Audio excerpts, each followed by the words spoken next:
Arrancamos la grabación del día de hoy. Nuestro objetivo en esta sesión es abordar, o bueno, arrancar con el estudio de diferentes enfoques sobre las crisis financieras. ¿Sí? Y en algunos casos nos vamos a enfocar en las crisis financieras tomando directa o indirectamente la noción de poder. ¿Ya? Como un breve recordatorio, al final de la última sesión, del último video, hablamos un poco de algunos enfoques que pueden servir para tratar de entender las crisis financieras. Ya, entonces voy a empezar desde aquí un poco para también reforzar esto que vimos muy rápidamente en la última sesión. Entonces empezamos desde aquí, ¿no? Vean, cuando hablamos de crisis financieras, como ya vimos en la sesión pasada, involucra muchos aspectos, ¿no? Involucra que se pueden complicar cadenas de pago, involucra incluso el hecho de que se pueden complicar los manejos del dinero, préstamos, etcétera, ¿no? Y cuando que discutimos también de las crisis financieras, de ejemplo, sobre todo la crisis financiera del 2007 al 2009, vemos que es un proceso en donde puede estar involucrado no solamente cuestiones técnicas, sino también cuestiones políticas y hasta relaciones de poder, ¿ya? Y eso es más o menos lo que nosotros queremos mencionar, muy poco sí, en este curso, o sea, no vamos a poder ver con toda la profundidad que sería deseable, pero por lo menos vamos a tratar de abordar un poco de cada uno de estos enfoques. Entonces, el primer enfoque al cual vamos a dar mucho énfasis, sobre todo el día de hoy, es un enfoque de economía política. ¿Ya? Como ven ahí en la lámina, se plantea que la financiarización llevó a que surjan unos oligarcas financieros, unos grupos financieros con enorme poder político, ¿sí? Esto lo plantea especialmente un autor llamado Simon Johnson, ¿ya?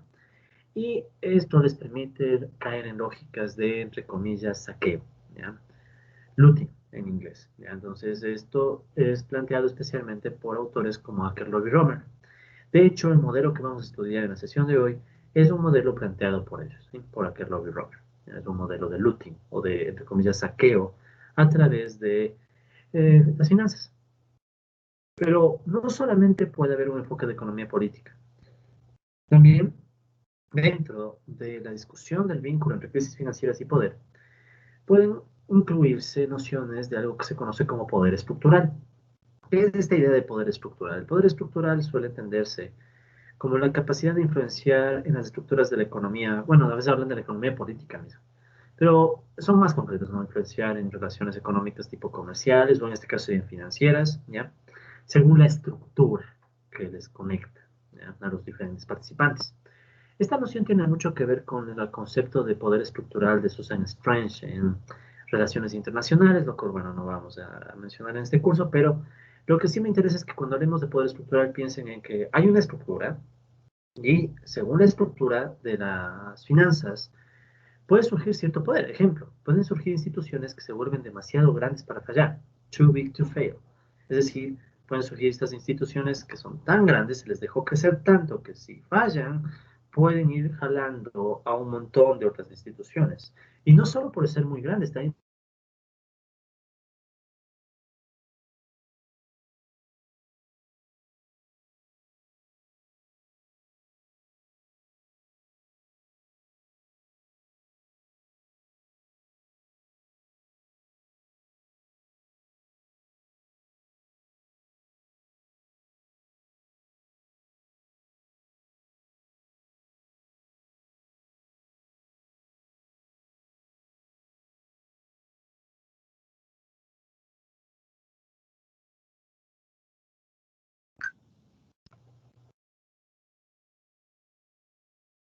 recuperamos señal. Tuve un ligero problema técnico, mis disculpas. Vamos a mantener desactivado el video para evitar cualquier novedad. Bueno, entonces, como decía, ¿no? Y muchas gracias a quienes me pusieron atento.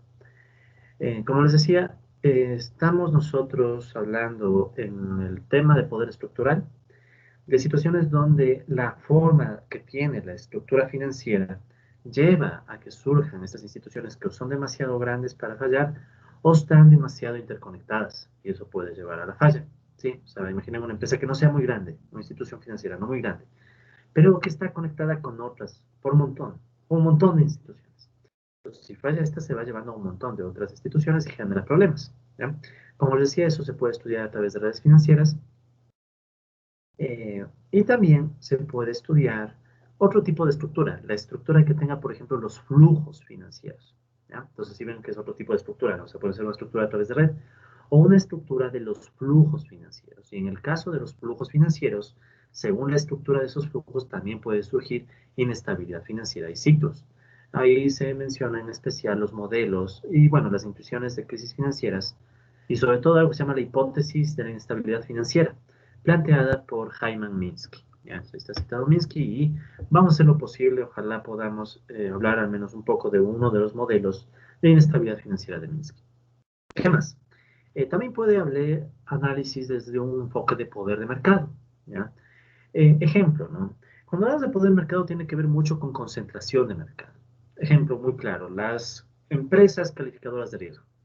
Recuerden que durante la crisis financiera internacional tomaron un papel muy importante empresas calificadoras de riesgo que le ponían una nota AAA a papeles derivados financieros que para otros eran basura, ¿ya? Pero las empresas ponían calificación AAA.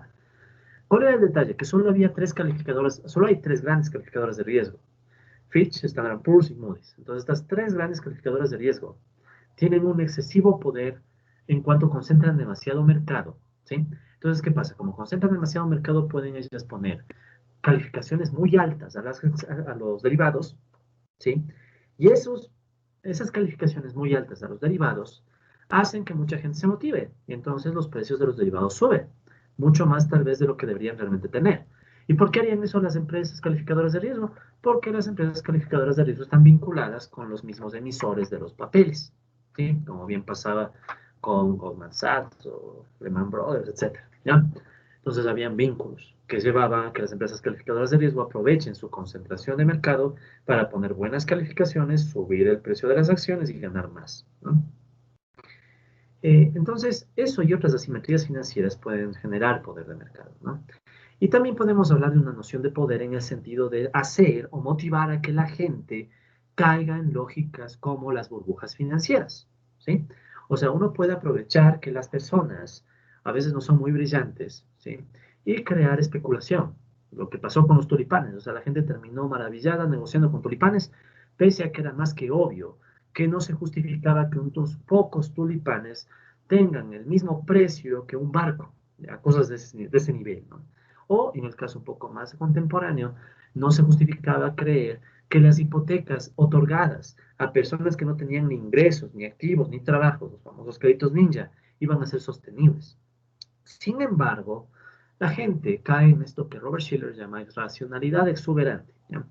Que no es necesariamente una cuestión de que la gente no entienda la situación. Tal vez la gente, obvio, no la entienda a cabalidad, obvio, porque es un tema súper complejo, pero como que tiene ciertas intuiciones y dice, no, algo aquí está raro en este negocio. Pero de todas maneras veo que todo el mundo se mete en el negocio, entonces yo también me meto en el negocio porque creo que voy a avanzar a salir a tiempo, ¿ya? Es una lógica muy típica. La gente a veces cree que realmente sí puede salir a tiempo y evitarse las pérdidas que tarde o temprano saben que pueden estar llegando, ¿ya? ¿Qué pasa? Que muchas veces la gente se confía y no sale a tiempo, no logra salir a tiempo y es ahí donde básicamente llegan las pérdidas, ¿no? Verán, algo que me gusta mucho de las crisis financieras, de la discusión teórica, no, no de las crisis como tal, no me agradan, pero es que muchas veces enseña a ser muy humilde. O sea, ¿en qué sentido?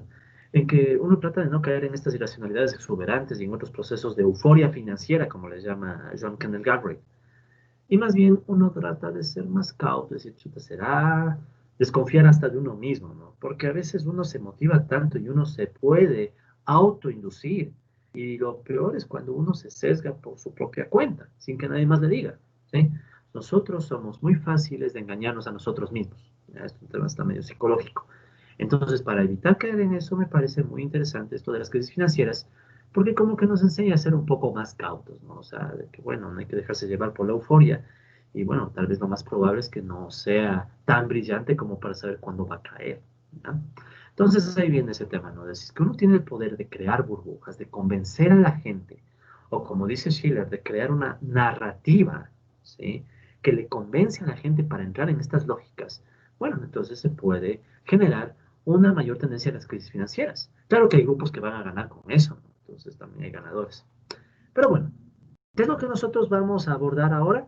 ¿Sí? Hay estos varios enfoques, pero en el enfoque que nos vamos a concentrar es en el enfoque de economía política, de las crisis financieras, y vamos a hablar de un modelo, ya un modelo de, entre comillas, saqueo, o de looting, ya un modelo, tal vez saqueo no sea la mejor traducción, pero bueno, quería ponerle saqueo para que suene un poco más rimbombante, ¿no? O sea, y para mí es saqueo, o sea, pero bueno.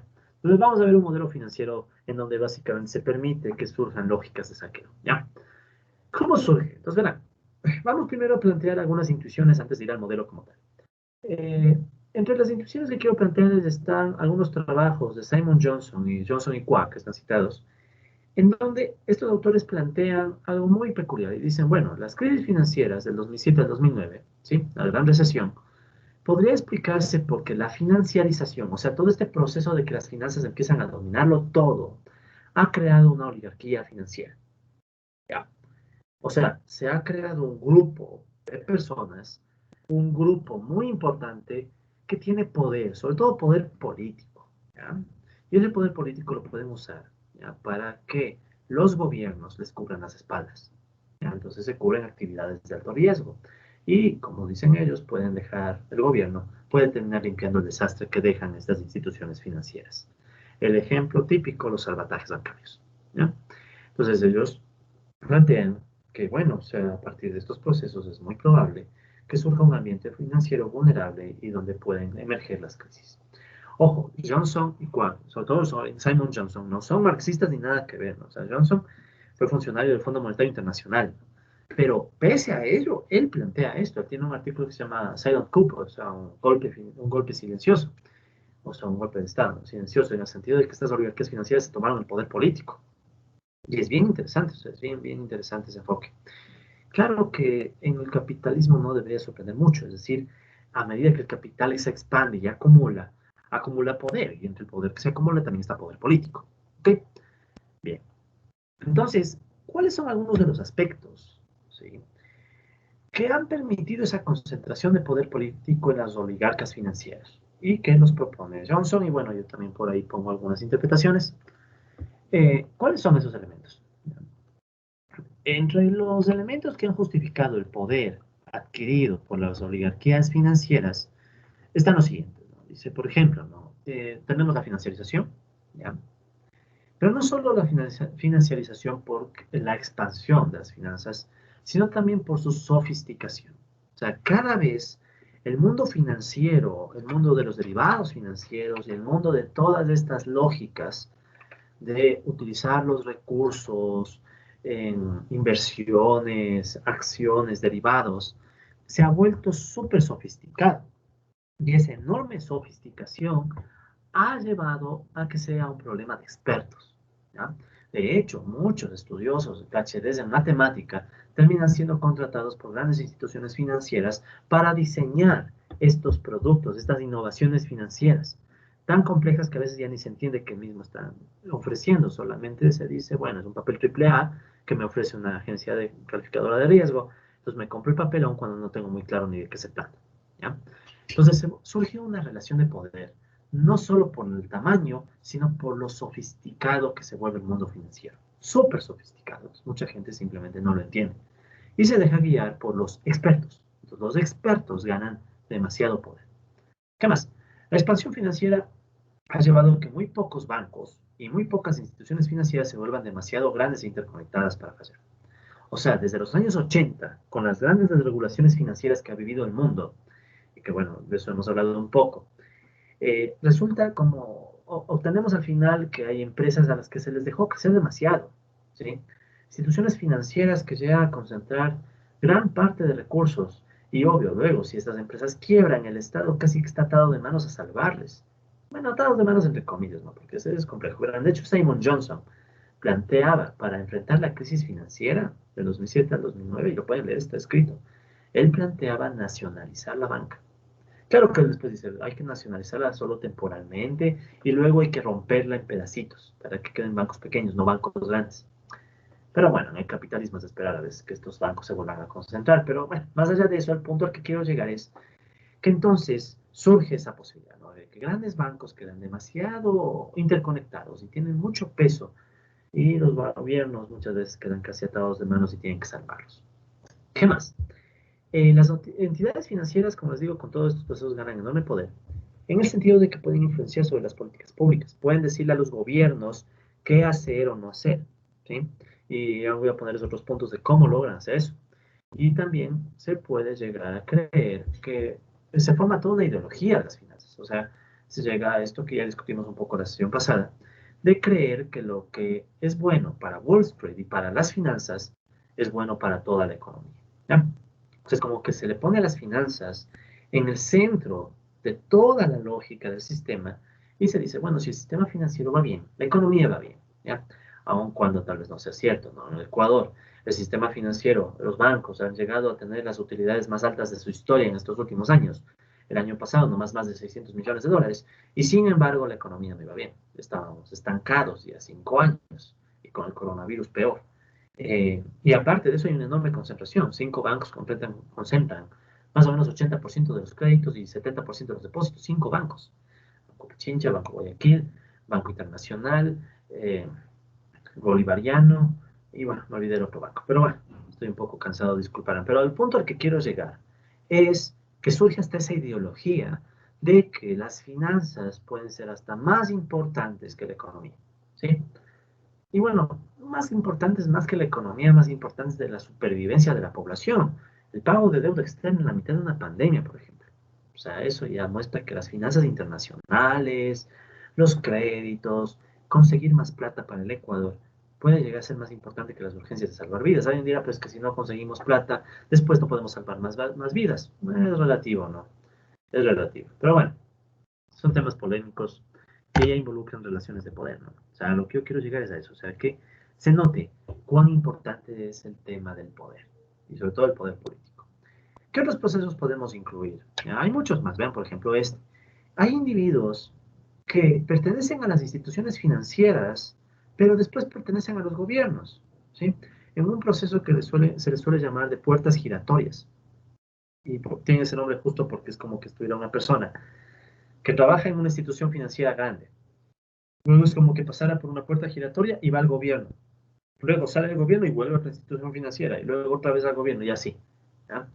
Entonces, obvio que el gobierno está plagado de gente que tiene intereses, ¿sí? Que tiene a veces conflicto de intereses, la gente que trabajó en alguna gran institución financiera y obviamente tiene algún vínculo, porque algunos incluso tienen acciones. Claro que a veces dicen que tienen que vender las acciones para entrar al gobierno, pero no se llega a desvincular del todo. Lo que pasó en la crisis financiera del 2007 al 2009 era clarísimo. Gente que pertenecía a Goldman Sachs, a JP Morgan, Merrill Lynch y un montón de estas otras instituciones financieras grandes terminaron involucrados en el gobierno, sea en la Secretaría del Tesoro o directamente en la Reserva Federal, o sea, en los puntos claves del manejo de la economía. Y por eso también se permitió la desregulación. Entonces ahí pueden notar cómo se da este mecanismo de que el propio gobierno está integrado de gente que representa a las burguesías. Y no es solo en las finanzas, es en muchas cosas donde hay este efecto de las puertas giratorias, y en donde básicamente los mismos funcionarios tienen sus propios negocios y los cuidan. ¿Sí? Es típico de eso. ¿Qué más?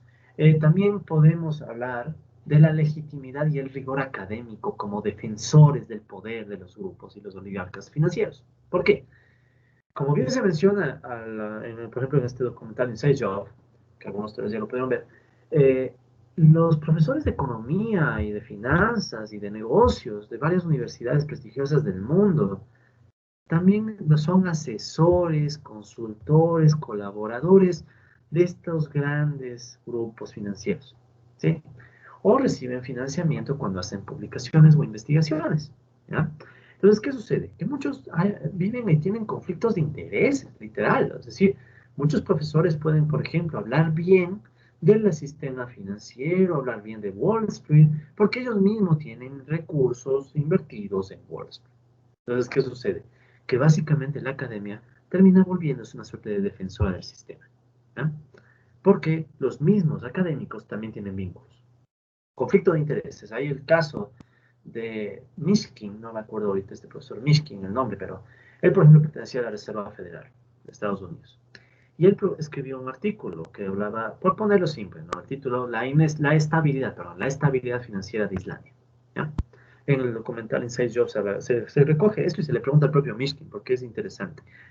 Justo antecitos de que caiga la crisis financiera, él dice, no, el sistema financiero en Islandia es perfecto, es excelente, está muy bien, una maravilla. Meses después, boom, cae la crisis financiera. Y con la crisis financiera, él cambia el título del artículo y en vez de llamarle el eficiente, pone el ineficiente o el inestable. Perdón. En vez de estable, pone el inestable sistema financiero en Islandia. Y cuando se le pregunta por qué, dice, bueno, tal vez error de imprenta. Así, así, como si nada. Tal vez error de imprenta. ¿Y quién le financió el estudio? La Cámara de Comercio de Islandia. ¿Y por qué no pone? Él no pone, no aclaraba que el estudio era financiado por la Cámara de Comercio de Islandia. Y dice, bueno, no quiero responder esa pregunta. O sea, hay ese nivel de poder. O sea, incluso las grandes academias del mundo defienden los intereses de estos grupos. ¿Ya? No todas, obviamente, no todas. Hay excepciones. Pero esto no solo se da a nivel de las grandes ligas en Estados Unidos, Europa, no, también se da en Latinoamérica, en el Ecuador incluso. Muchos profesores, muchos de sus profesores, tal vez tienen también vínculos con ciertos grupos económicos y profesores de otras áreas, de otras universidades de todo el país. Tienen algunos vínculos y entonces, ¿qué pasa? Muchos defienden, ni siquiera porque crean en algo, sino defienden porque tienen recursos de por medio, o sea, están siendo financiados o apoyados o tienen toda una gente atrás que le está pagando. Así, simple, ¿sí? Y hay grupos así, hay grupos de ese estilo. Yo no tengo ningún empacho en decir, por ejemplo, que varios grupos libertarios son así. Pero no solo son ellos. Hay muchos grupos proestatales, proestado, que también son así. ¿Por qué? Porque ellos esperan ganar un puesto en el Estado, ya tuvieron un puesto, o están defendiendo sus cosas, sus, la época en la que fueron funcionarios, etc. Es decir, hay un vínculo político entre la academia y la defensa de intereses financieros. ¿Ya?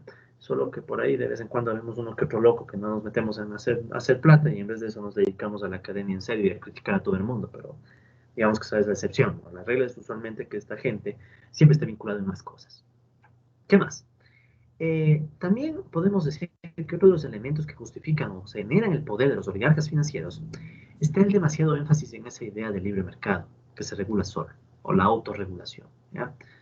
Entonces, como todo el mundo acepta, bueno, no todo el mundo, pero mucha gente acepta que el libre mercado es lo ideal, etcétera, justifican con eso que se le dé poder a los oligarcas financieros. ¿Sí? Pero bueno, también hay el otro mito del Estado, no se olviden, ¿no? Que les decía que igualmente hay mucha gente que dice que no, el Estado regula y si el Estado regula ya no hay crisis. Cuando resulta ser que son Estado y mercado ahí mismo ensamblados. Y al menos a mí me parece que es así. Es que piensen, o sea, si resulta ser que yo tengo un banco y algún familiar mío, no tan cercano, tal vez si cercano es ministro o es algo, obvio que va a haber contacto y obvio que va a haber cierta interacción. Entonces, de hecho, piensen, cuando alguien de un verdadero sector popular, pero realmente popular, podrá llegar a aspirar a algún puesto o a algún cargo de poder importante en los gobiernos, casi nunca, porque se necesitan recursos, porque se necesitan palancas, porque se necesita una serie de cosas que están excluidas o limitadas para la población en general. O sea, el Estado también es cooptado en el capitalismo por estos grupos.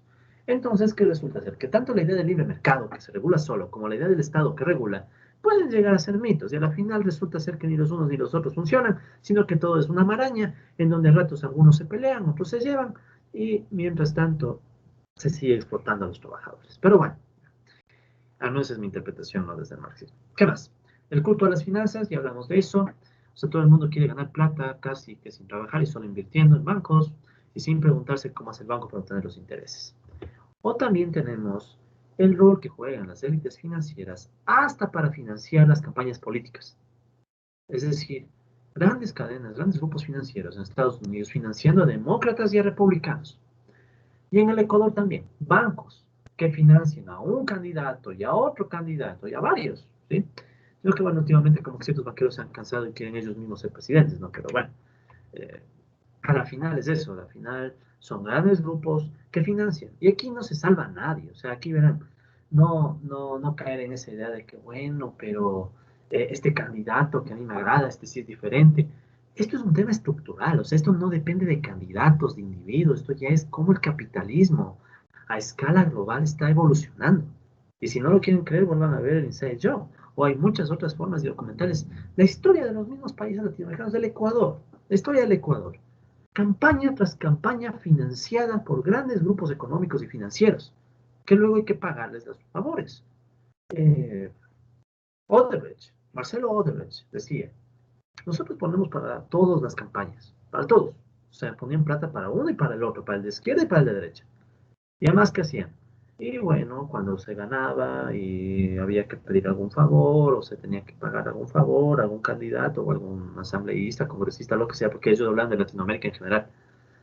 Ahí dejaba el clarito, o sea, verán, ¿cómo se pagan los favores aquí? Bueno, uno consigue un apartamento, les pone un poco de, bueno, dinero, obviamente, pero también una fiesta, y como somos una sociedad hipermachista, ahí mismo dicen, y se les pone las mujeres, las drogas, lo que ellos quieran, y así funciona, así ha funcionado, y así funcionará. Yo no sé qué tanto se escandaliza. O sea, ese nivel llegó a decirlo Marcelo Odebrecht, ¿sí? De todo este escándalo Odebrecht que se dio en Latinoamérica, ¿no? De las coimas y demás que hacía la empresa a diferentes políticos de la región. De hecho, sea de paso, eso implicó incluso que algunos funcionarios queden presos, ¿no? Pero así funciona el sistema, o sea, eso es el sistema capitalista. ¿Sí? Muchos dirán, no, el capitalismo es trabajo honesto, eso no me vengan con jodas. El capitalismo es acumular. Si pueden acumular más a través de vínculos políticos, a través de cabildeo y lobby, o sea, es esas, ¿qué es el lobby? O sea, es básicamente, por simplificarnos, grandes grupos económicos directamente hablando y negociando con congresistas. En Estados Unidos pasa eso abiertamente. Los grupos económicos son conversando con los congresistas y todo es público, o sea, y conversan y dicen, verás, si tú apoyas mi campaña, si yo te apoyo tu campaña electoral o para que ganes en este estado, lo que sea, tú apóyame quitando este impuesto o quitando estos aranceles o déjame hacer propaganda para este producto, cosas así. ¿Ya? Entonces el capitalismo, así funciona el capitalismo. Y claro, la versión moderna de esto es el narcotráfico.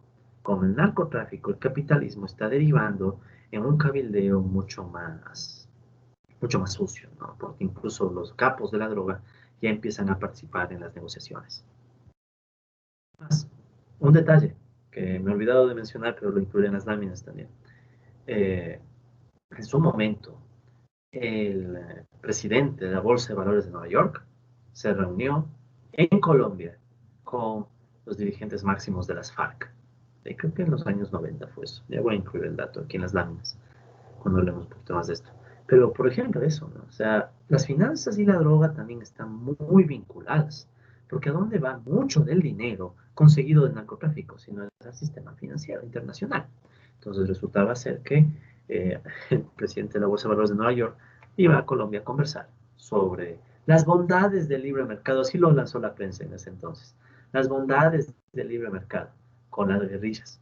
O sea, qué bondades del libre mercado le importa a la guerrilla. Lo que pasa es que seguramente hay negocios de narcotráfico de los que había que hablar. Pero bueno, sigamos. Entonces, como pueden notar, la oligarquía financiera tiene un enorme poder político. ¿Sí? Un enorme poder político que le puede servir para hacer que el Estado y los gobiernos se hagan cargo de sus pérdidas. O sea, si yo tengo a mis panas en el gobierno, o son mis empleados los que están en el gobierno, ¿por qué no puedo aprovecharme del Estado para, ya, si quiebro, el Estado me salva? Es más, ¿por qué no quebrar a propósito para sacarle plata al Estado? En el Ecuador han pasado algunas veces esas cosas. Por ejemplo, en el 99, el salvataje bancario fue clarísimo. O sea, se sacó plata, se emitieron sucres para salvar a bancos privados que habían incurrido en prácticas completamente irresponsables. Pero se hizo. O sea, los bancos hasta otorgaban los famosos créditos vinculados, créditos entregados al chofer del banquero. Que obvio, el pobre chofer ponía el nombre, a veces el que se llevaba la mayoría del plata era el mismo banquero. Eh, en la subcretización de la deuda, probablemente ustedes conocen el proceso. El Estado se hizo cargo de una deuda en dólares y a cambio puso en sucres la deuda a los sectores privados y el Estado se hizo cargo de las pérdidas. Entonces es como que al Estado se le puede poner el muerto y se puede quebrar a propósito para sacarle recursos al Estado. Porque el Estado a la final paga obteniendo recursos de todos. Y lo mismo pasó en Estados Unidos cuando se da el salvataje a los grandes bancos luego de la crisis financiera. El salvataje, ¿qué implicó? Implicó, por ejemplo, emitir dólares. Dólares que salían o que extraían recursos de todos los tenedores de dólares. Porque piensen que están aumentando la masa monetaria y se redistribuye el valor. Pero bueno, Al punto al que voy entonces es que esta lógica de los oligarcas financieros que aprovechan el poder político para extraer recursos al Estado, no solo que tiene sentido, sino que permite entender mejor un modelito, sí, que es lo que vamos a ver a continuación, que es un modelo de, entre comillas, saqueo. El término en inglés es looting, ¿ya? O sea, no es exactamente saqueo, pero suena rimbombante saqueo, ¿ya? Y para mí sí es saqueo, ¿no?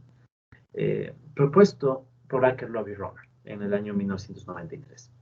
Entonces, un modelo ya un poquito viejito, pero es interesante, a mí me gusta, porque es un modelo medio cercano a la economía convencional, no es marxista, esto ya no tiene nada que ver con marxismo. Es un modelo ortodoxo, es un modelo de economía neoclásica, de economía de microeconomía casi. Pero pese a ello es un modelo en donde el agente maximizador, el agente racional, tiene como posibilidad el quebrar a propósito. O sea, quebrar a propósito puede ser racional. ¿Sí? Cualquiera dirá, no, pues, ¿para qué quiero quebrar a propósito? Si tengo el poder para, a través de la quiebra, sacarle dinero al Estado, más de lo que implicaba el verdadero negocio, es racional. O sea, económicamente hablando, no es racional. O sea, yo me meto en un negocio, le quiebro el banco, porque luego el Estado viene, se carga el banco y listo, yo me llevo la plata. Y más plata de la que el banco representaba. Listo. ¿Sí? De hecho, Akerlof y Romer tienen una cita en este artículo que ellos escriben, que da justo en este punto, ¿no? Dice, surge un submundo económico, ¿ya? Cuando las empresas tienen el incentivo para quebrar y luego ganar expensas de la sociedad. O sea, básicamente saquear a la sociedad, ¿sí? En vez de quebrar y aceptar la pérdida, ¿sí? O sea, no estamos hablando aquí de quiebras por mala suerte. Ojo, o sea, esta es la cuestión que diferencia el modelo de Akerlof y Romer de otros modelos. Ellos no están diciendo el pobre empresario se metió, se arriesgó y perdió. No. Están diciendo de gente que a propósito quiebra. O sea, diseñan todo el proceso para quebrar. Esto se parece mucho a lo que hacía Goldman Sachs, por ejemplo, vendiendo papeles triple A, súper seguros supuestamente, pero que entre los trabajadores de Goldman Sachs ya se decían que eran papeles basura. Entonces, ¿qué sucede? Entre ellos saben que es papel basura, pero ellos mismos planificaban para vender a otras personas, porque de una u otra forma iban a ser otros los que salían perdiendo, no ellos. ¿Sí? Y en este caso también se hace que se pierda el Estado. ¿Sí? Entonces, ¿cuándo puede surgir esta posibilidad? Bueno, puede surgir cuando hay una mala contabilidad, malas regulaciones, bajas sanciones por el abuso financiero, etc. ¿Sí? Ok, entonces básicamente eso es lo que plantea Kerlove y Romer en el artículo que vamos a, en el modelo que vamos a estudiar. A mí me gusta mucho este modelo, Looting, porque es un modelo sencillo en realidad, no es un modelo complicado, es un modelo sencillo, tal vez es más sencillo que muchos otros modelos que hemos visto. Es un modelo neoclásico y eso muestra que no necesariamente la economía neoclásica siempre quiere decir que no sirve, o sea, a veces puede ser bien útil, todo depende de cómo se use. Pero más que eso, me parece que es interesante porque es un modelo bien básico, bien, o sea, bien básico, pero bien clarito. Y pese a ello no se cita mucho. No hay muchos que hayan recogido el trabajo de Akerlof y Romer. Como que ellos presentaron este artículo, sí, aquí está la fecha, disculpen. Ellos presentan este artículo y como que mucha gente no les hizo ni caso. Y es interesante, porque es como que, claro, ¿no? Cuando se habla de que los mismos, que es racional el fraude, no suena muy bonito, ¿no? Decir eso. ¿Qué empresa financiera va a querer que digan en un documento académico que el fraude es racional, que son fraude, que todo es fraude y que básicamente se dedican a robarle al Estado? Nadie, ¿no? Ok, disculpe.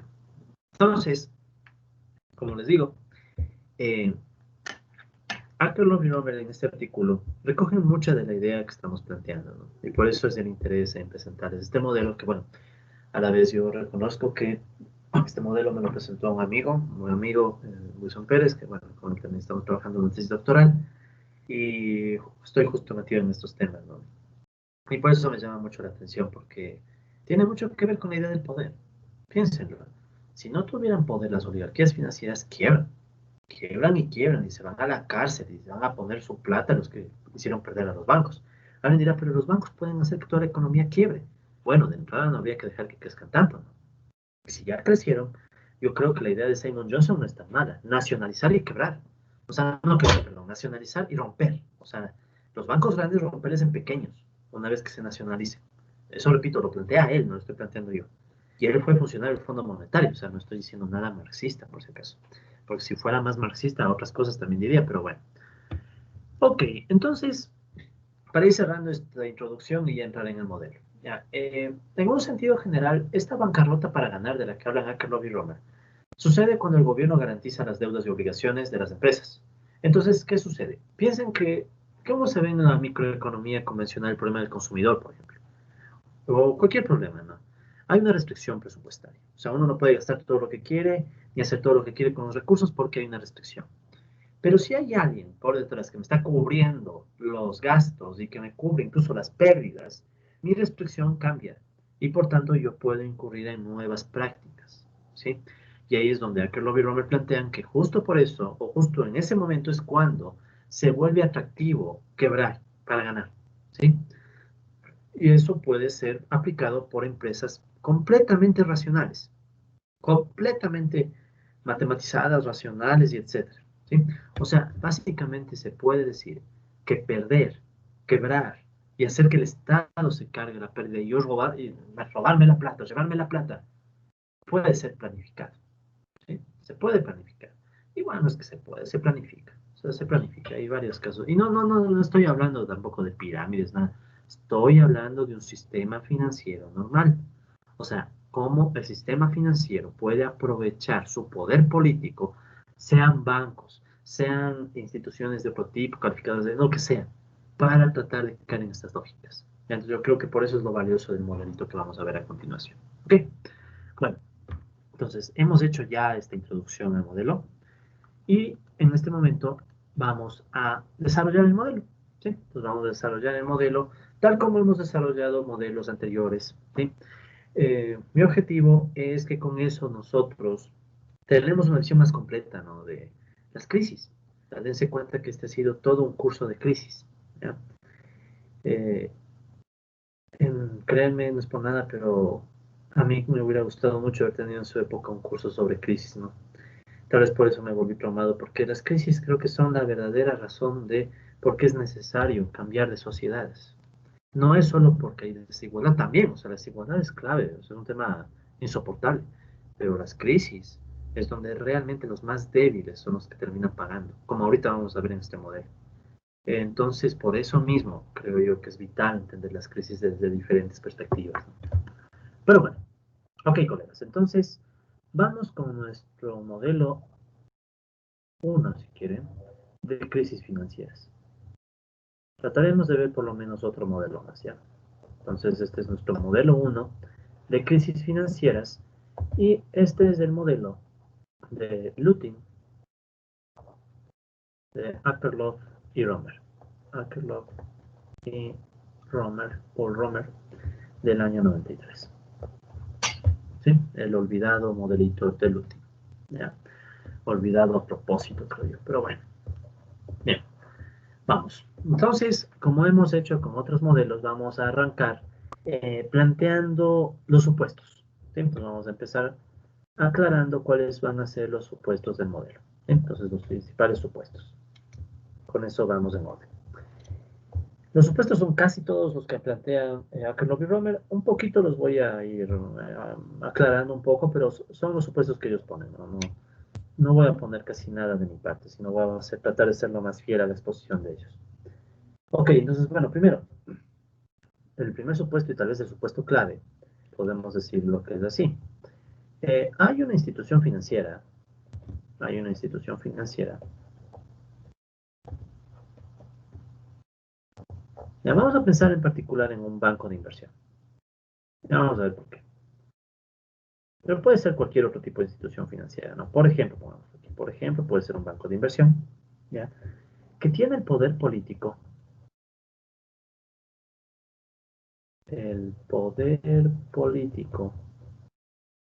entre comillas, como para obligar, bueno, entre comillas, ya, como para obligar a que el gobierno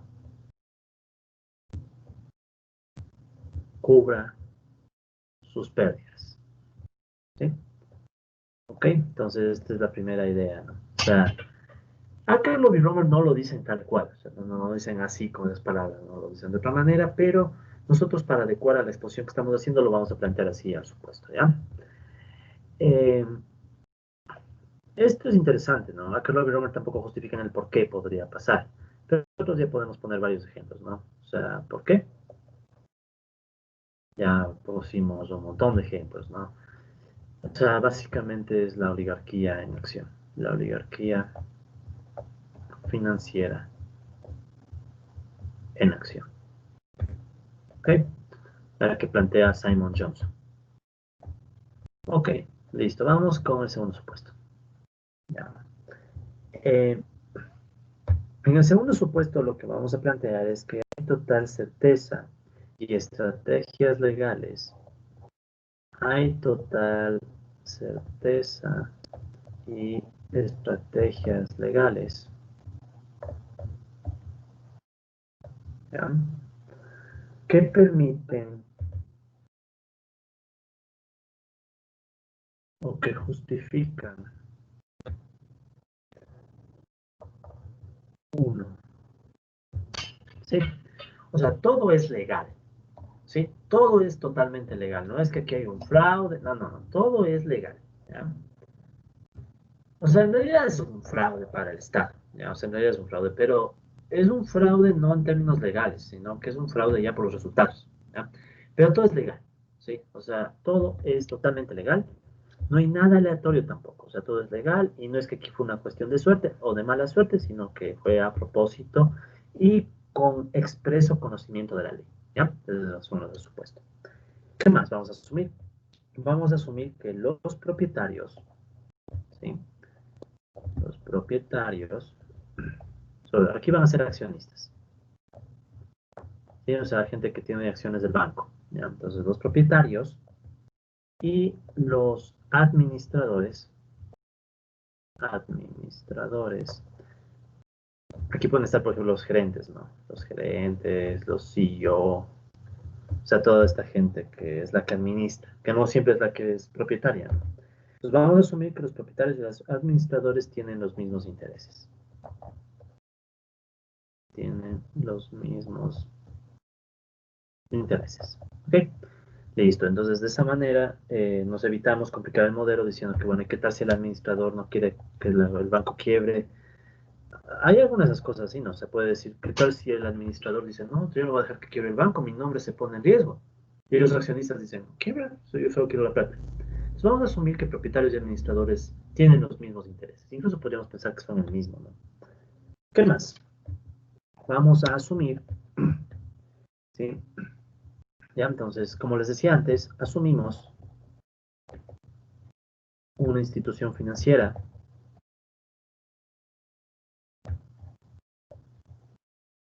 Ya, antes, como les digo, puede ser una banca de inversión. Un banco, ¿no? Un banco de inversión. ¿Qué es un banco de inversión?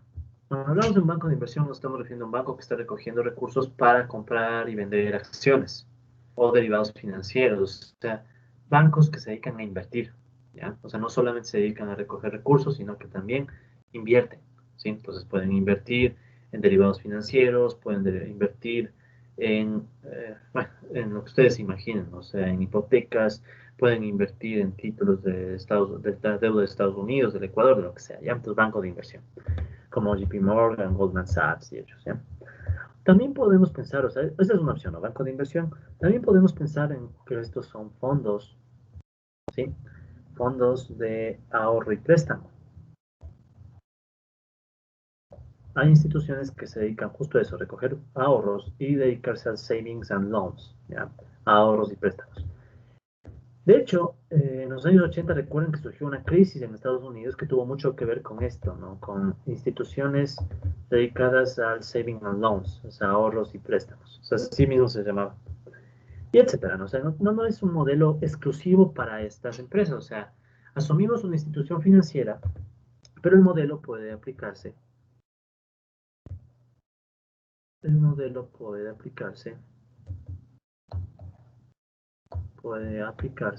a muchos otros casos. ¿Sí? O sea, en realidad el modelo puede aplicarse a muchos otros casos. ¿ya? Entonces tomemos en cuenta ese detalle. ¿Bien? ¿Qué más?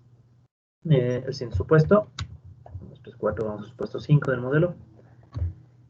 Vamos a asumir que existen 3 periodos de tiempo. ¿Ya? Asumimos que el proyecto o la institución, el proyecto en el que se va a invertir, se va a invertir, dura 3 periodos de tiempo. ¿Y cuáles son esos 3 periodos de tiempo? Les vamos a poner t igual 0, 1 y 2. ¿Ya? Alguien puede decir, ahí está, empezamos con los realistas, son 3 periodos de tiempo. Depende, o sea, si son décadas, pueden decir que son 30 años, un proyecto de 3 décadas, o pueden asumir que es un año cada periodo, ya eso no es muy relevante, ¿no? O sea, pero son 3 periodos. O sea, lo importante para nosotros son 3 periodos. Podríamos poner más, pero se complica innecesariamente el modelo. Ya con 3 es suficiente. Ok, siguiente supuesto. 6, vamos nosotros a plantear, ¿sí? Que, ya, vamos a plantear, a ver si me puedo convertir mi lápiz, ya, disculpen, vamos a plantear que los activos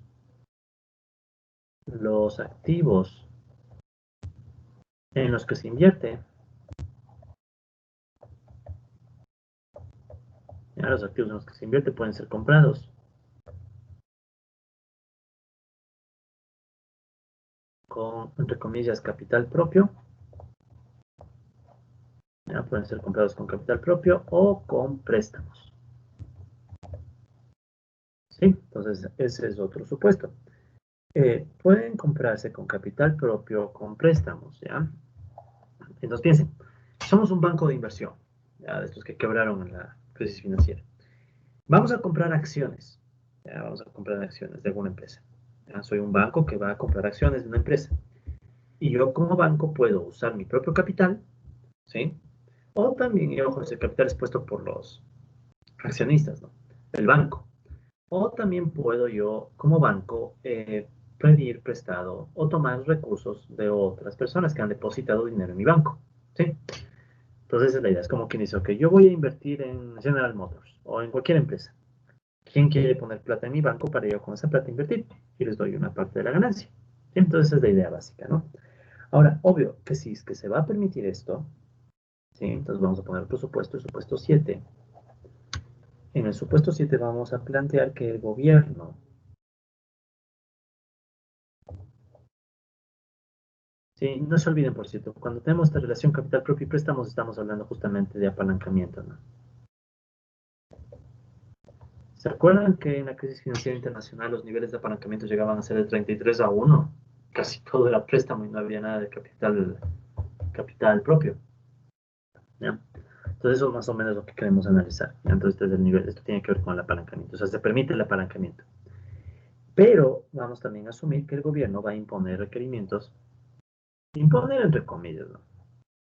Va a imponer requerimientos de capital mínimo, de capital propio mínimo.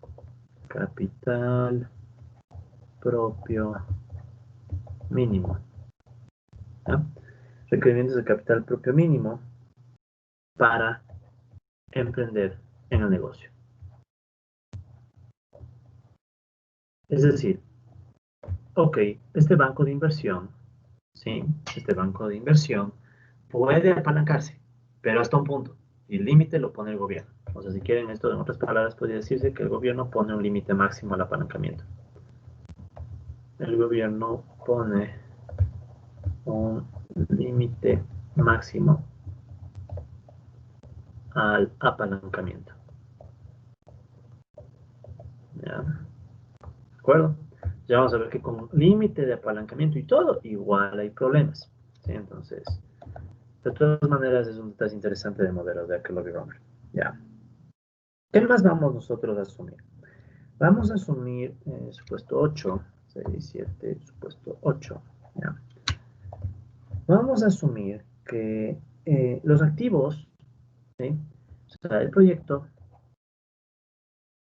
requiere comprar activos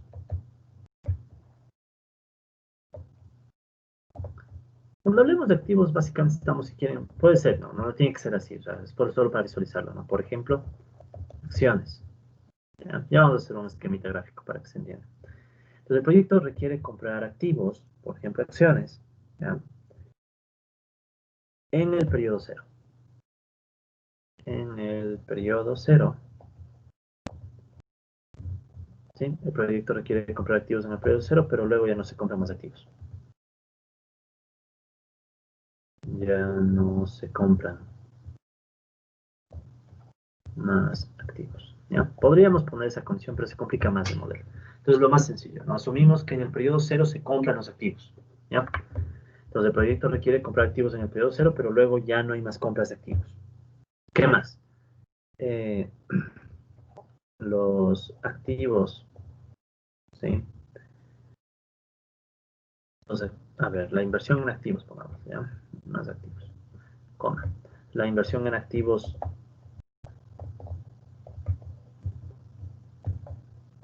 es ilíquida. ¿Qué quiero decir? No se puede liquidar de inmediato. O sea, no estamos a la mitad del proyecto y puedo vender los activos, ¿ya? Ven, compré el proyecto, perdón, compré los activos, me quedo con los activos hasta el final, ¿sí? Y la riqueza es transferida a los propietarios. Recuerden que los propietarios son los accionistas, ¿no? Los propietarios a, por medio de bonos, claro, por medio de derivados. De dividendos, disculpe, dividendos. Un poco de cansancio, pero bueno. Entonces, ¿cuál es la idea? La idea es que estas personas que son accionistas del banco de inversión van a recibir ganancias a través de dividendos. ¿Bien? Ok, y un último supuesto, el supuesto 9, el proyecto o todo el fondo se liquida en T igual 2. O sea, en el último periodo se acaba todo y se vende todo. ¿Ya? O se liquida todo, depende de las circunstancias.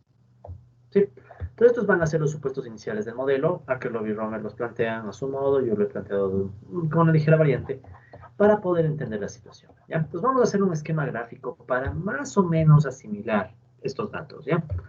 Entonces, vamos a hacer, como quien dice, tres agentes. ¿No? Entonces, pensemos que tenemos nuestro banco de inversión. ¿Ya? Entonces, aquí está el banco de inversión. Banco de inversión. Puede ser Goldman Sachs, si quieren, o JP Morgan, o una cosa así. Lehman Brothers, que quebró. ¿Ya? Ok, tenemos el banco de inversión. Este banco de inversión tiene accionistas. Ok, lo tienen los accionistas. Entonces, aquí están los accionistas, pongamos un sombrero de accionistas. ¿Ya? Entonces, los accionistas, ¿qué van a sacar del banco? Dividendos. Ok, los dividendos van a ir a los accionistas. Y el banco también va a recoger préstamos. Entonces, recoge préstamos. Aquí está cualquier persona que entrega préstamos. ¿Ya? Entonces, ellos ponen su dinero y le prestan al banco, entre comillas. O sea, son básicamente depósitos. ¿Ya? Entonces ellos es como que le prestan al banco, porque el banco con esa plata va a invertir. ¿En qué va a invertir? Activos. ¿Y cuáles son los activos en los que va a invertir? Vamos a asumir que invierte en acciones. ¿Ya? Vamos a asumir que son las acciones. ¿Qué acciones? Vamos a asumir que son acciones de una empresa productiva. ¿De acuerdo? Una empresa productiva. No tiene que ser así, solo es para que visualicen mejor el problema, ¿no? Del modelo. Entonces tenemos una empresa productiva, si quieren, por ejemplo, industrial, ¿ya? O tecnología, ya pongamos aquí. Pues tienen una empresa de tecnología, ¿ya? Esta empresa de tecnología saca acciones, ¿ya? Estas acciones son compradas por el banco de inversión. Yo voy a invertir en las acciones de esta empresa. ¿Por qué? Porque esta empresa me va a pagar una ganancia. ¿Estamos claros? Porque si yo compré acciones de la empresa, entonces yo tengo derecho a parte de las ganancias de la empresa. ¿Sí? ¿Cómo compro yo banco de inversión? ¿Cómo le compro los activos, las acciones? Bueno, tengo que poner mi propio capital, pero también me van a dar préstamos otras personas. Y luego de todo el negocio, ya cuando pague los préstamos y todo, al final tengo que pagar dividendos a los accionistas. ¿Ok? Entonces es más o menos la lógica básica del modelo. ¿Ya? Entonces esta es la lógica básica del modelo. Vamos a estudiar. Y para ello también vamos a hacer una descripción de variables. ¿Ya? Entonces vamos a poner ahora una descripción de las variables. Entonces, ¿qué variables vamos a utilizar en este modelo? Entonces, para entender las variables que vamos a emplear en el modelo, ¿sí? Vamos a hacer un pequeño esquema de flujos, ¿ya? En el cual, bueno, ustedes son expertos, ¿se entiende? Entonces vamos a asumir solo 3 periodos, 0, 1 y 2. ¿Ya? Entonces piensen que en cada periodo vamos a recibir recursos. O sea, es un flujo. Es como cuando están analizando los flujos en algún proyecto. Entonces, ¿qué es lo que va a pasar con este proyecto? ¿Ya? En el periodo 0 va a haber una cantidad de activos A. Entonces, A es la cantidad de activos, de acciones compradas. ¿Ya? ¿Sí? Entonces, A son básicamente los activos comprados. Los activos comprados. Ejemplo, las acciones. ¿Ya? Entonces, esas acciones, ¿con qué se van a comprar? Se van a comprar con un monto W0 y un monto L0. ¿Ya? ¿Qué van a hacer W0 y L0? Entonces, W0 va a ser el capital propio. ¿Sí? O sea, esto es lo que pone el propio banco como capital. Y en cambio, L0 son los préstamos. ¿Sí? O sea, en pocas palabras, los depósitos de los clientes del banco. Depósitos de los clientes del banco. Hagan de cuenta que cuando alguien deposita en un banco, ¿sí? Prácticamente le está prestando la plata al banco. Por eso es que el banco en teoría debería pagar una tasa de interés. En países como el Ecuador eso ni se siente porque el interés que pagan los bancos realmente es ridículo, ¿no? Pero en general, en el mundo financiero ya un poco más grande, cuando uno le entrega recursos al banco, uno le está prestando al banco y por eso es que el banco se supone que paga un interés, ¿ya? ¿Ok? Entonces, ¿qué es lo que está haciendo este banco? Este banco dice, ok, ponemos capital propio, tomamos también interés. Aquí ya pueden ver el apalancamiento, ¿no? Que hay una parte de capital propio y otra de deuda, ¿sí? De créditos. Y con eso se compran los activos, ¿ya? ¿Para qué se compran los activos en el periodo cero? Por algo, ¿no? O sea, no es porque sí. Y por si acaso, no, los activos van a generar ganancias, ¿no? Entonces vamos a decir que generan valor real, ¿ya? Vamos a asumir que aquí no hay especulación, para no complicar el modelo, ¿ya? O sea, no es un problema, ojo, no es un problema de especulación en las acciones. Vamos a decir que las acciones están funcionando bien, ¿ya? Por tanto, si se compran los activos, ¿ya? Vamos a decir que ya después de un periodo, esos activos generan una rentabilidad Rho1, ¿ya? Entonces, Rho1 de A, ¿qué va a ser? Van a ser las ganancias generadas en T1. Ganancias reales generadas en T igual 1. ¿Ya? Ganancias reales por valor real. O sea, esto es producción. Supongamos que es una empresa, por ejemplo, de producción, tecnología. Y asumimos que no hay burbuja financiera, entonces la tecnología está ahí, genera ganancias y esas ganancias son reales. Entonces, Terro 1 son las ganancias recibidas luego del primer periodo de operaciones de la empresa. ¿Sí? Luego viene otro periodo de operaciones y podemos decir que hay otra rentabilidad. Entonces va a venir RO2. Entonces, ¿qué son RO2? Van a ser las ganancias igualmente reales generadas en T igual 2. ¿Ok? Entonces, ¿qué tenemos? Tenemos dos periodos, ¿sí? En el primer periodo, bueno, tenemos en el primer momento, se compran los activos, o sea, compramos acciones de la empresa.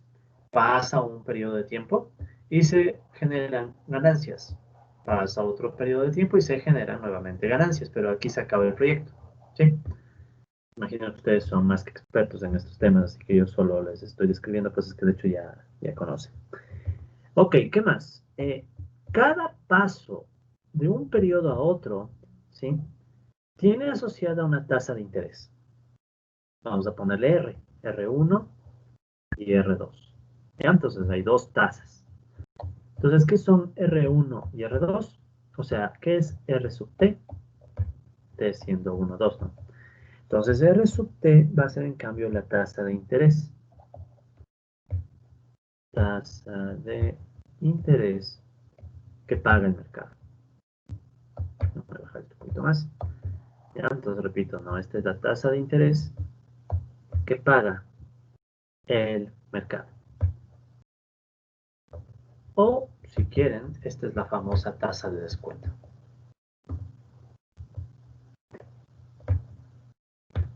¿Ya? Entonces, ¿cómo funciona esto?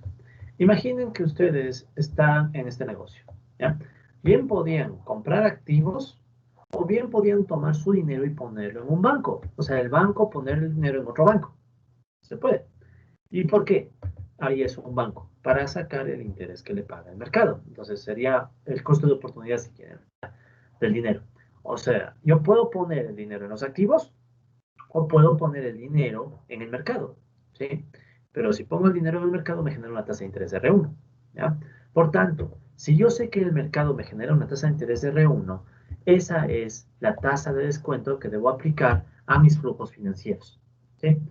Ustedes saben muy bien, cuando se analizan los flujos financieros suelen usarse tasas de descuento, ¿ya? La tasa de descuento suele ser un indicador del costo de oportunidad, de no haber hecho el proyecto y más bien usar el dinero en el mercado. O sea, poner el dinero en un banco, por ejemplo.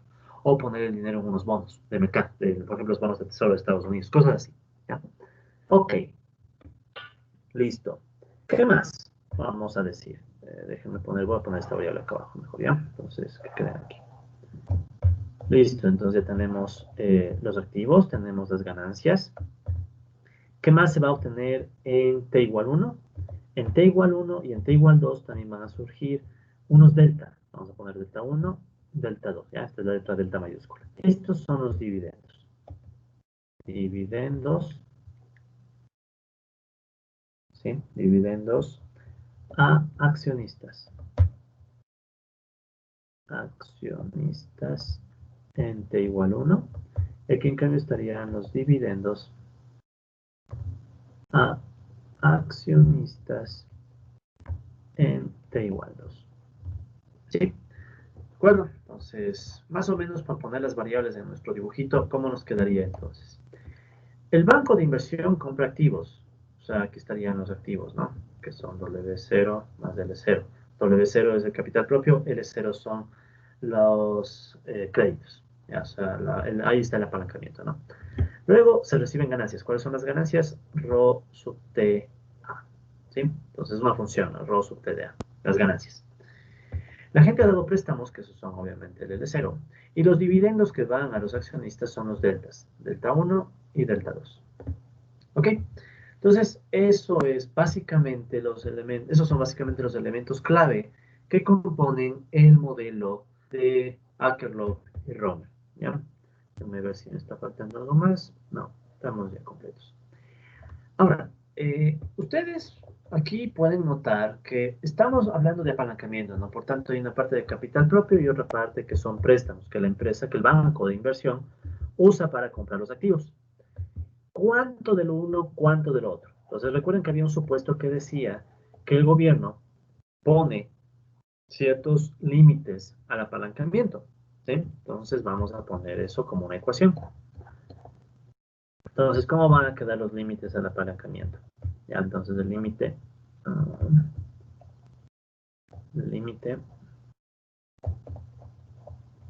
al apalancamiento. Si quieren, este sería el límite entre comillas, entre comillas, ¿no? Legal. Ya. Entonces, ¿cómo se pone o cómo hacen el que lo para decir cuál es el límite del apalancamiento? Dicen, ok, tu capital propio, W0, recuerden que es el capital propio. Tu capital propio debe ser al menos mayor o igual, ¿sí? O sea, no puede ser menos pequeño, o sea, debe ser mayor o igual a una fracción C de los activos. Ya, pongamos un ejemplo para no perdernos. Digamos que los activos son $1000. Se fuera, o digamos que es 1.000.000, ya, solo que por poner no tantos ceros, ya es 1.000.000. O 1000, claro, entonces tenemos $1000 en activos. Y digamos que el gobierno dice, ok, esta C va a ser un 10%, 0.1. Si tú multiplicas 1000 por 0.1 te da 100, ¿no? Entonces, ¿qué están diciendo? Lo que te estaría diciendo si es que el gobierno pone una C de 0.1 es, por lo menos tu capital propio debe ser de $100. Si es que tus activos van a ser de 1000. ¿Ya? Entonces, si ven, no es como que con la C el gobierno limita el apalancamiento. ¿Sí? Porque si no ponemos la C puede ser cualquier valor. O sea, básicamente la empresa podría solamente coger créditos y no tener nada de capital propio. Pero eso tampoco sucede, ¿no? Entonces, ¿cuál es la idea? La idea es que la empresa toma por lo menos, o debe poner por lo menos W0 mayor o igual a CA de capital propio, ¿ya?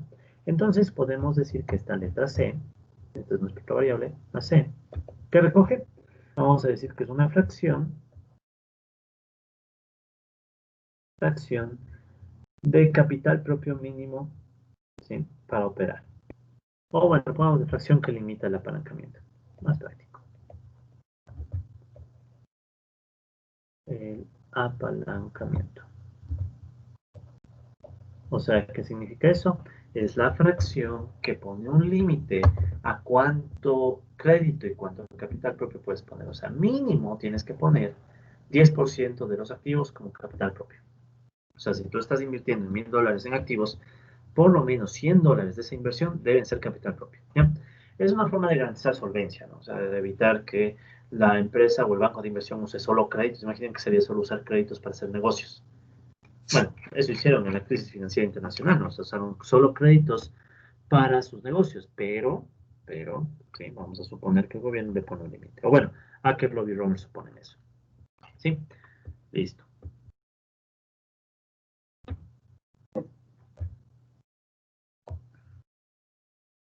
Ya. Entonces ya tenemos definidas las principales variables del modelo. Tenemos explicado cuál es el esquema. Entonces, ahora vamos a pasar al desarrollo del modelo. ¿Sí? Entonces, vamos ahora sí al desarrollo del modelo. Ya. Entonces, para desarrollar el modelo, volvamos a escribir estos flujos para más o menos tener una idea de cómo estábamos, ¿no? Entonces, voy a hacer un poco más grande. Tenemos el periodo 0, periodo 1 y el periodo, la mitad del 1. Periodo 0, periodo 1 y periodo 2. En el 0 se hizo la inversión. Ya, eso lo dejamos, ¿no? O sea, ya sabemos que aquí está A igual W0 más L0. Listo. Concentrémonos en lo que pasa en los periodos 1 y 2. Ya, entonces sabemos que entre el periodo 0 y el periodo 1 hay una tasa de interés R1, una tasa de descuento R1, y de 1 a 2 hay una tasa de descuento R2, o tasa de interés R2. ¿Qué más sabemos? Sabemos que en el periodo 1, ¿sí? En el periodo 1, pensemos de nuevo en nuestro esquema, no olviden eso. Aquí está el banco de inversión, ¿sí? No olviden eso, aquí está el banco de inversión. Aquí están las acciones que compramos de la empresa. Estos vienen de la producción. Y por acá arriba están los accionistas. ¿Sí? Accionistas. Y por aquí está el público, ¿sí? Los clientes que han depositado recursos. ¿Sí? Entonces aquí están unos clientes. Han depositado recursos, ¿no? Aquí en la banca de inversión. Y la banca de inversión está invirtiendo en estas acciones y sabemos que luego la banca de inversión le paga dividendos a los accionistas. ¿Ya? Muy bien. Entonces, desde el punto de vista del banco, ¿sí? Desde el punto de vista del banco.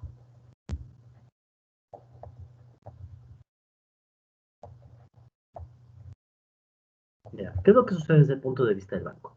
Miremos.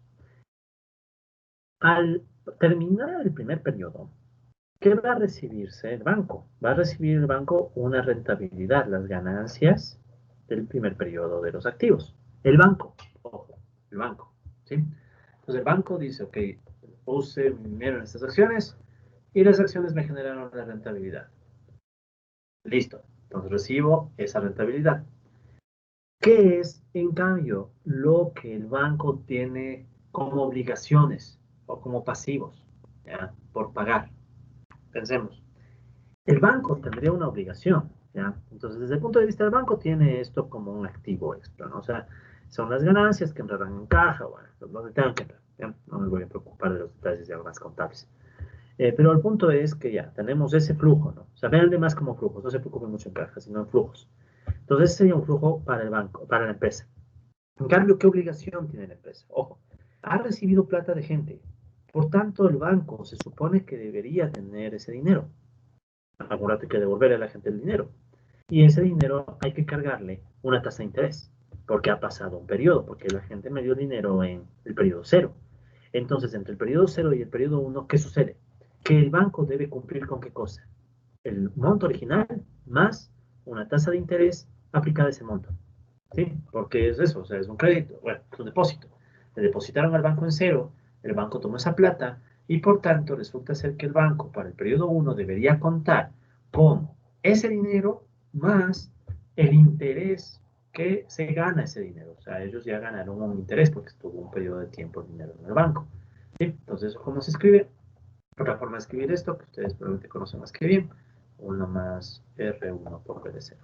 ¿Ya? Entonces esto en cambio es negativo para el banco. ¿Por qué es negativo? Es negativo porque se entiende que eso es un pasivo del banco. O sea, el banco en algún momento tiene que pagar eso, entonces debe tenerlo. O sea, no puede disponer de eso como recursos de ganancia. ¿Ya? ¿Y qué más tiene de obligación el banco? Entonces el banco tiene como obligaciones en algún momento devolverle a los clientes esto más los intereses, ¿sí? R1 y de 0. Y aparte tiene que pagarle a los accionistas un dividendo, menos delta 1. ¿Sí? Entonces aquí van los dividendos. Entonces, ¿qué es lo que podemos ver? Podemos ver que empieza a surgir todo un proceso, ¿no? En donde el banco de inversión, ¿ya? El banco de inversión, en el periodo 1, que es el periodo en el que está empezando la operación de todo este proyecto, recibe ganancias, pero también tiene que cubrir los pagos que va a hacer por préstamos que recibió y cubrir los dividendos. ¿Sí? Y luego en el periodo 2 se cierra todo. Cierra el proyecto. O sea, ya en el periodo 2 se liquida. ¿Sí? Se liquida todo. Ya. Ok, entonces, considerando esta situación, ¿ya? Considerando esta situación, Akerlof y Romer dicen, bien, tratemos de entender un poco cuál es el valor presente de este negocio en el último periodo. ¿Ya? Entonces la pregunta es, ¿cuál es el valor presente de este negocio en el último periodo? ¿Por qué nos interesa saber eso? Porque en el último periodo el proyecto se liquida. Entonces toca liquidarlo a valor presente. ¿Sí? ¿Sí? Imaginamos, allá en el punto 2, el negocio se acabó, hay que liquidar.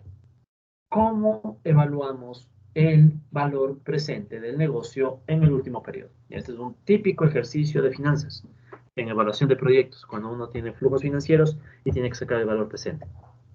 Entonces, ¿cómo hacemos? Lo más fácil es primero considerar que dentro del valor presente, ¿ya? Ojo, no vamos a considerar la inversión inicial. Para no cargarle más la anotación, vamos a considerar la inversión inicial. Recuerden que usualmente cuando sacamos el valor actual neto, se suele considerar la inversión inicial, ¿no? Para sacar. Pero aquí no vamos a hacer eso. O sea, aquí solo nos vamos a concentrar en el negocio en el último periodo, pero nos concentramos solo en los flujos, ¿ya? No vamos a considerar la inversión inicial, solo los flujos. Solo los flujos generados. ¿Ya? ¿Ok? Entonces, si solo nos concentramos en los flujos generados, ¿qué recursos o cómo valoramos en el último periodo a este negocio? Que al final es la que nos va a llevar a decidir, ¿no? O sea, bueno, básicamente, ¿qué es lo que le queda al banco de inversión? ¿Qué le queda después de 2 periodos? Ok, veamos. Entonces pensemos, esto de aquí puede verse de la siguiente forma. En T igual 2, ¿sí? Recuerden que esto está igual a 2. ¿Qué va a recibir el banco? Pensemos, ya vimos la lógica en 1. Vamos a ver la lógica en 2, que es un poquito más complicada, pero no es mucho. El banco en 2 va a recibir primero el rendimiento 2, obvio, ¿no? Entonces el banco va a recibir el rendimiento 2 por los activos. Listo, ya, ¿verdad? Pero ¿qué más tiene el banco a su disposición? Ojo, en el periodo 2, ¿sí? El banco recibió estos recursos de la ganancia 2. Pero aparte el banco en el periodo anterior recibió la ganancia 1, ¿sí? Entonces, el banco tiene que basar a valor presente la ganancia 1 que recibió en el periodo anterior, ¿ya? ¿Cómo paso a valor presente flujos pasados? ¿Ya? ¿Cómo se hace eso? Bueno, ustedes deben ser expertos. Pero, ¿cuál es la idea? La idea básica es que este dinero que recibió el banco, ¿sí? En el periodo anterior, luego se entiende que debería ir a los mercados financieros y recibir esta tasa de interés. ¿Sí? O sea, este flujo de dinero ya ganó el banco, luego el banco lo pondría en los mercados para que me quede al final, ¿qué cosa? Más la ganancia 1, pero pasada a valor presente, o sea, por 1 más R2. ¿Sí? ¿Por qué? Ustedes están trayendo flujos pasados al futuro, ¿sí? Entonces es como decir, este dinero en el periodo 1, después el banco lo pone en el mercado y al ponerlo en el mercado gana una tasa de interés R2. Entonces al final le queda al banco el capital, el dinero, la ganancia original, sería 1 por 1, ¿sí? Más la ganancia multiplicada por la tasa de interés. Ya, perfecto. Entonces, estos de aquí serían los ingresos. ¿Sí? Ingresos. Obviamente que estamos hablando en valor presente. Ya. ¿Cuáles son, en cambio, los costos de operación de todo este negocio? Los costos de operación no son nada del otro mundo. Pensemos. El banco pidió prestado o la gente le depositó al banco L0 en el periodo 0. Y hasta ahí nomás, ¿no? Luego pasa un periodo. Entonces, ¿cuánto está debiendo el banco? L0 multiplicado por lo que el préstamo generó como interés. 1 más R1. Pero el banco uno paga ahí. O sea, el banco paga cuando ya se acaba el negocio, porque tú aquí no tienes la plata, quiere decir recibió una ganancia. Entonces, ¿qué pasa? Pasa otro periodo y después de 2 periodos, el banco tendría que devolver la plata. ¿Sí lo ven? O sea, pasan los 2 periodos y el banco devuelve lo que originalmente recibió prestado. Entonces, ¿cuánto tiene que devolver el banco? Entonces, el banco recibió L0, ¿verdad? Pero pasó un periodo, entonces tiene que cargar la tasa de interés R1. Pero pasa otro periodo, tiene que cargar la tasa de interés R2. Entonces aquí tienen un interés compuesto, ¿no? Tienen un interés compuesto porque este era el préstamo original. Luego, si ese dinero va al mercado, o sea, va al mercado financiero, va a recibir una tasa de interés. Luego, si el dinero original más la tasa de interés van otra vez al mercado financiero, reciben otra vez el dinero original y otra tasa de interés, ¿ya? Entonces surge un interés compuesto, ¿sí? Si hubiéramos usado la misma tasa, les hubiera quedado 1 más R al cuadrado. ¿Ya? Tal vez ustedes estén familiarizados con esa notación eh, de sus cursos de matemáticas financieras o equivalentes. ¿Ok? Listo. Entonces, esto de aquí es el costo de operación por los créditos por pagar.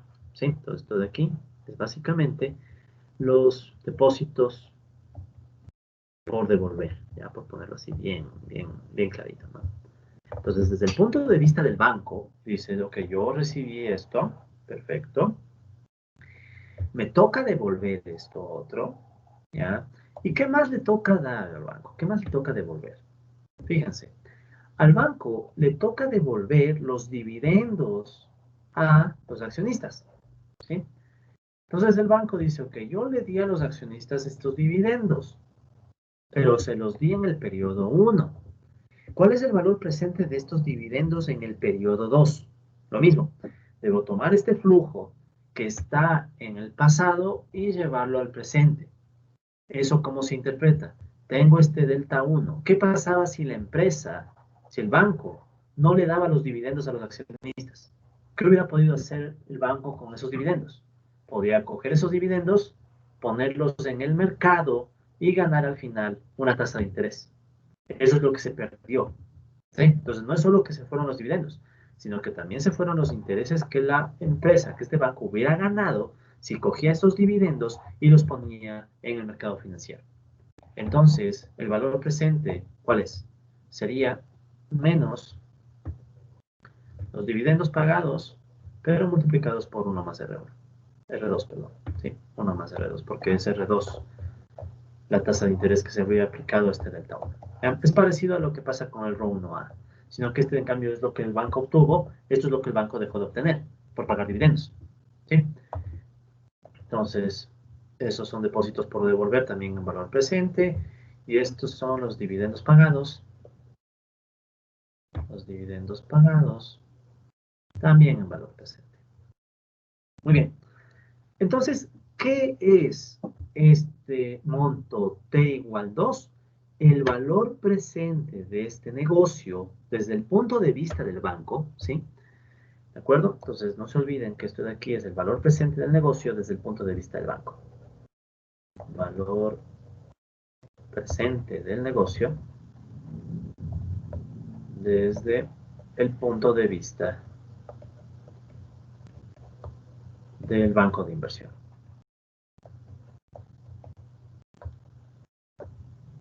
Muy bien. Ahora, ¿cuál es el valor presente de los accionistas? Y por eso es que era bien importante tener clara la diferencia entre el banco de inversión y los accionistas. Los accionistas son otra cosa, no es el banco, son otra cosa. Por eso es la necesidad de ese supuesto, ¿no? Aquí en el banco está un gerente, el CEO, el gerente, el que está administrando, el administrador. Eh, Era vital el supuesto de que el administrador no tenga conflicto con los accionistas. Si hubiera conflicto, tal vez el CEO dice, no, yo no le quiero dar dividendos. Mejor quiero que estos dividendos vayan al banco para que el banco esté más fuerte, lo que sea, ¿no? Y mejorar mi imagen, por la que me contraten más. Entonces, ¿qué pasa? Que en este modelo estamos asumiendo que estos dos no tienen conflictos, entonces si ellos dicen mi dividendo, el gerente dice, tenga su dividendo. En el mundo real es bastante así, ¿no? O sea, los gerentes, especialmente en países como nosotros, los gerentes a veces son los mismos propietarios, ¿no? O sea, ni siquiera hay esta diferencia. Pero ya en entidades más grandes hay esa diferencia. Entonces los accionistas ponen a un gerente y se espera que el gerente cumpla lo que los accionistas necesitan. Pero a veces no. Entonces hay modelos de conflicto entre estos dos, pero no vamos a entrar en esos detalles. Ya. Listo. Entonces podemos cerrar este punto, ¿no? Ya tenemos el valor presente del negocio desde el punto de vista del banco. Ahora pasemos a una siguiente pregunta, ¿no? Entonces esta es una pregunta que nos planteamos, que nos va a servir para el análisis. La siguiente pregunta ahora es, ¿cuál es el valor presente del negocio, pero para los accionistas? ¿Sí?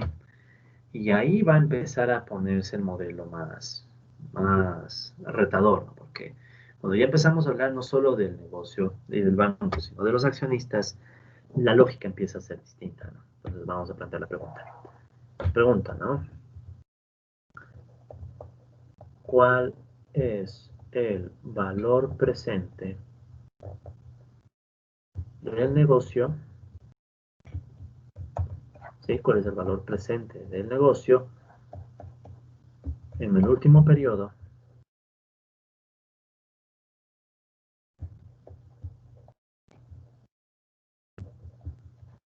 para los accionistas del banco?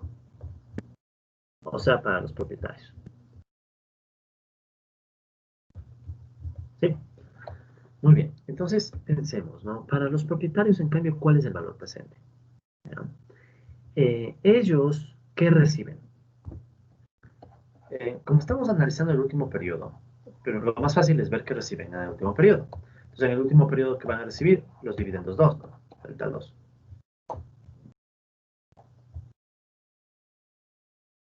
Bueno, delta 2. Más. ¿Qué más recibieron? Delta 1, ¿verdad? No hay mucho a dónde ir. O sea, reciben dividendos del 1 y dividendos del 2. Pero los dividendos del 1 se supone que están multiplicados por 1 más de R2. ¿Por qué? Viéndolo ahora desde el punto de vista de los accionistas, ¿no? Los accionistas reciben dividendos en 2. Ya, se acabó. Pero también recibieron antes dividendos en 1. Entonces, ¿qué hicieron los accionistas con esos dividendos? Ellos tomaban esos dividendos y los ponen en el mercado financiero para que los dividendos generen el interés, ¿sí? Entonces, ¿qué sucede? Que se toma el delta 1 y para pasarlo a valor presente habría que multiplicarlo por 1 más R2, ¿ya? ¿De acuerdo? Todo este sería el valor presente del negocio en el último periodo para los accionistas del banco o, mejor dicho, los propietarios. ¿Sí? Muy bien. Entonces aquí la clave, si se quiere, del modelito de Akerlof y Romer, ya la clave ya más formal, ¿no? Ya la parte del modelo más importante, es entender bien este dividendo 2. ¿Sí? Eso es el punto medular. Entender bien el dividendo 2. Entonces, ¿cómo va a ser el dividendo 2? ¿De dónde surge o cómo se paga el dividendo 2? Pensemos, a ver, ¿cómo le pueden pagar el dividendo 2 a los accionistas? El dividendo 1 ya quedó pagado, listo. Pero, ¿cómo se le paga a los accionistas el dividendo 2? Si en el punto 2 se liquida el negocio, ya se acabó el proyecto, o sea, se liquida todo,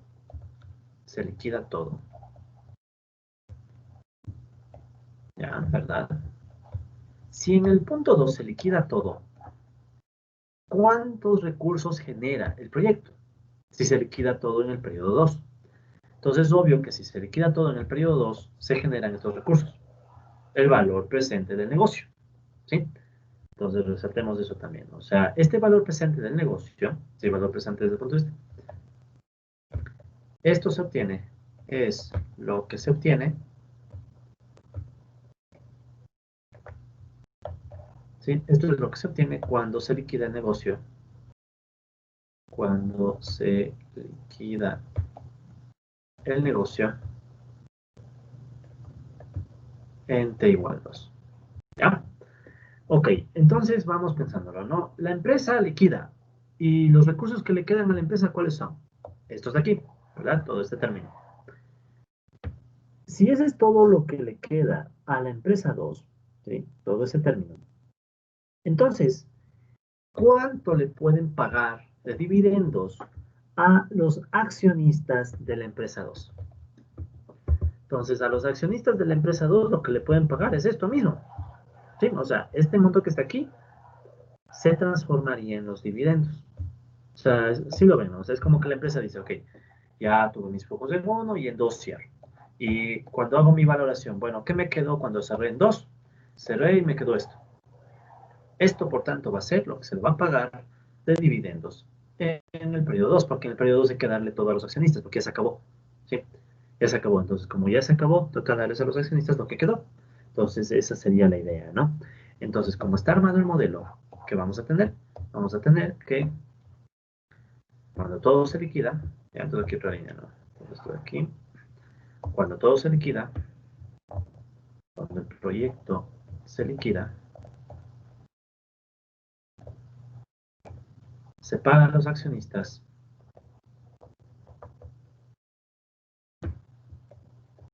o propietarios, ¿sí? Para los accionistas o propietarios, el valor presente dejado al final en T igual 2. ¿Ya? ¿Sí? O sea, no hay mucho donde ir. O sea, el negocio cuando se liquida tiene este valor presente, por tanto ese valor presente en T igual 2 es lo que se le da a los accionistas. ¿Ya? Entonces delta 2, por tanto, ¿qué significa esto? Que delta 2 será igual a todo este término que nosotros escribimos previamente, ¿no? Entonces sería igual a la rentabilidad 2 que obtienen de las acciones, más 1 más R1, 2, perdón, 1 más R2, de la rentabilidad del periodo anterior, R1A, perdón, menos lo que hay que pagar en créditos, o sea, 1 más R2, 1 más lo que hay que pagar a los clientes, ¿no? 1 más R2 por 1 más R1 por el de 0, y menos ese costo de oportunidad que se pierde de haber pagado los dividendos. ¿Sí? 1 más R2 delta 1. ¿Sí? ¿Okay? Ese costo de oportunidad es importantísimo aquí, ¿no? O sea, y por eso es importante en economía y en finanzas la noción de costo de oportunidad, ¿no? Si no lo hacemos bien, nos habríamos obviado este término, ¿no? Listo. Tenemos todo en orden, perfecto. Ya. Muy bien, entonces al final, ¿cuál es el objetivo de, o sea, ya con todos estos datos, con todo este desarrollo del modelo, vamos a la pregunta de oro, o sea, la pregunta clave. ¿Cuál es el objetivo? El objetivo de los propietarios. ¿Qué buscan los propietarios con toda esta maroma, con todo este negocio? Lo que buscan los propietarios con este negocio, ¿sí? Depende. O sea, que cómo entendamos a los propietarios. Entonces aquí vamos a poner un supuesto adicional. Tenemos supuestos hasta el 9. Entonces vamos a poner un supuesto 10. Y el supuesto 10 es, vamos a asumir, ¿sí? Asumimos que los propietarios son racionales, ¿ya? Los propietarios son racionales y quieren maximizar